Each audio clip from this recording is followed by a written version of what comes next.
साथियों, RP global media में आप सबका स्वागत है। आज हम बात करेंगे कि जम्मू कश्मीर और देश के और भी कुछ ऐसे सरकारी डिपार्टमेंट्स हैं जो प्राइवेटाइजेशन होने जा रहे हैं। जम्मू कश्मीर की जहाँ तक बात करते हैं तो यहाँ पावर डेवलपमेंट डिपार्टमेंट जो है पीडीडी का काम शुरू भी हो चुका है। इसी विषय पे आज हम बात करेंगे और जानेंगे कि इसका फ़ायदा आने वाले समय में जम्मू कश्मीर के हित में है या नहीं है। हमारे साथ आज जुड़े हैं कांग्रेस पार्टी के कद्दावर और सीनियर लीडर सईद शकील शाह साहब। इनसे पूछते हैं, एक तजर्बा इनको सियासी अनुभव बहुत है, और जानेंगे कि ये प्राइवेटाइजेशन जो हो रही है ये जनता के हित में है नहीं है। शाह साहब, आरपी ग्लोबल मीडिया में आपका स्वागत है। धन्यवाद। जो मैंने आपसे प्रश्न किया, ये जो प्राइवेटाइजेशन हो रही है, जैसे पीडीडी की बात करें तो कंपनीज आ चुकी हैं और काम शुरू भी हो चुका है, तो प्राइवेट में सरकारी डिपार्टमेंट जाने से जम्मू कश्मीर की राज्य को क्या फ़ायदा है और क्या नुकसान है इससे? देखिए, गवर्नमेंट की जो पॉलिसी है, मतलब सभी जो प्राइवेट सेक्टर में जो सभी, जैसे आपने पीडीडी की बात की और भी बहुत सारी चीज़ें हैं हमारी, जो ये सारी प्राइवेट करने के सोच बनाए हुए है हमारी सेंटर की सरकार जो है। लेकिन मैं ये कहूँगा कि गवर्नमेंट का जो डिपार्टमेंट है, जैसे बिजली का था या पानी का था, उसमें डिपार्टमेंट की अकाउंटेबिलिटी होती थी कि लोगों को ज़्यादा से ज़्यादा सुविधा। अब इसमें जो प्राइवेट सेक्टर में जब ये सारा सिस्टम चला जाएगा तो ये कुछ चंद पूंजीपति लोगों के हाथ में ये सारा सिस्टम आ जाएगा। फिर हर चीज़ की माना मानी होगी, वो देश के लोगों के हित की बात नहीं है, वो हम नहीं चाहते। क्योंकि हमारे देश में शुरू से गवर्नमेंट अदारों में सारा सिस्टम था जिसमें एक आम आदमी, एक गरीब आदमी भी जो है ऑफिसर, जितने भी उसके जो इंचार्ज होते थे उस डिपार्टमेंट के, उनको पूछकर वो अपने मसलों को या अपने परेशानियों को दूर करता था। लेकिन जब सब कुछ प्राइवेट हो जाएगा, और आपको तो पता है वह पूंजीपतियों का दिमाग जो है वो अपने तरीके से चलेगा, और जो आज भी आप देख लो डिपार्टमेंटों में जनता की, जब से ये यूटी बनी हुई है, अब डिपार्टमेंटों में भी लोगों की पूछताछ तो है नहीं।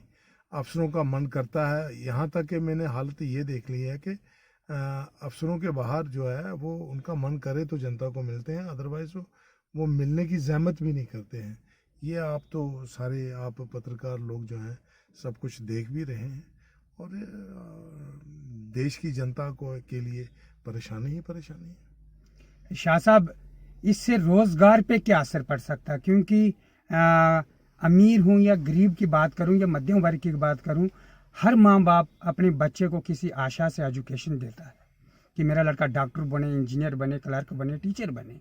अगर ये गवर्नमेंट डिपार्टमेंट्स प्राइवेट हो जाते हैं तो उस पर रोजगार बढ़ने के असर हैं या कम होने के असर? देखिए, मैंने आपको मना साहब पहले ही कहा कि पहले जो सरकारी अदारे होते थे तो वो डिपार्टमेंट की अकाउंटेबिलिटी होती थी, तो वो मतलब उसको इतनी उनको डर होता था कि वो अगर कोई ज़रा सी भी कोई गलत काम उठाएंगे तो उनकी वो नौकरी से हाथ धो लेंगे। तो अब मैंने कहा ना, पूंजीपतियों, अब यहाँ पे पिक एंड चूज होगा। नहीं, मेरे कहने का मतलब सर, मैं रोजगार की बात कर रहा हूँ। मैं रोजगार में पिक एंड चूज होगा ना, जैसे आपने डॉक्टर इंजीनियर ये बोला।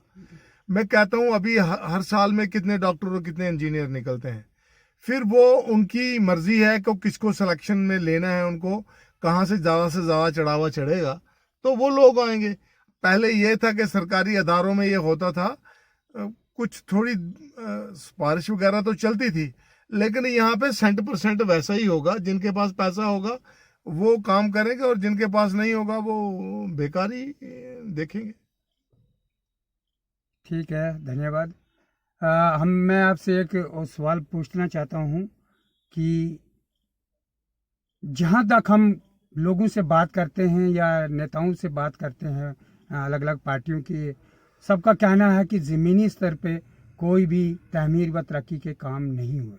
अगर तहमीर व तरक्की नहीं हुई है तो फिर भी जब भी इलेक्शन होते हैं तो भाजपा ही क्यों ज़्यादातर जम्मू परमानेंस में जीत के आती है। बहुत अच्छी जिन जम्मू प्रोविंस की बात नहीं करें। अब पिछली बार जो इलेक्शन हुए हैं, मैं आपको ये बात बताऊं कि इनको कोई 33% वोट भारतीय जनता पार्टी को पड़ा, जबकि इनके पास सरकारी मशीनरी इनके पास थी और कैबिनेट मंत्री तो दिल्ली के कैबिनेट मंत्री घर घर घूम रहे थे, और फिर नेशनल मीडिया इनके पास है, मसल पावर इनके पास थी, मशीनरी इनके पास थी, तो उसके बाद भी इनको 33% वोट मिला है। मैं नहीं समझता कि इनकी कोई बहुत बड़ी कामयाबी है। तो आपने जैसे कहा कि एक कहावत भी है, कहते हैं कि वक्त ऐसा होता है जिसकी लाठी होती है उसी की भैंस होती है। आज लाठी भारतीय जनता पार्टी के हाथ में है और ये भैंस भी अपने तरीके से हाँक रहे हैं। धन्यवाद, बहुत बहुत धन्यवाद शाह साहब।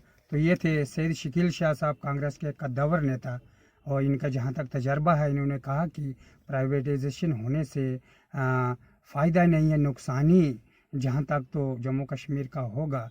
और जो रोज़गार की जहाँ तक बात है, तो रोज़गार अगर प्राइवेट सेक्टर के अंदर जाएगी तो वहाँ पे पढ़े लिखे लोगों का भविष्य कहीं अंधेरे में ही चला जाएगा। मैं अपने कैमरामैन के साथ सुरेंद्र मास, आरपी ग्लोबल मीडिया, उधमपुर।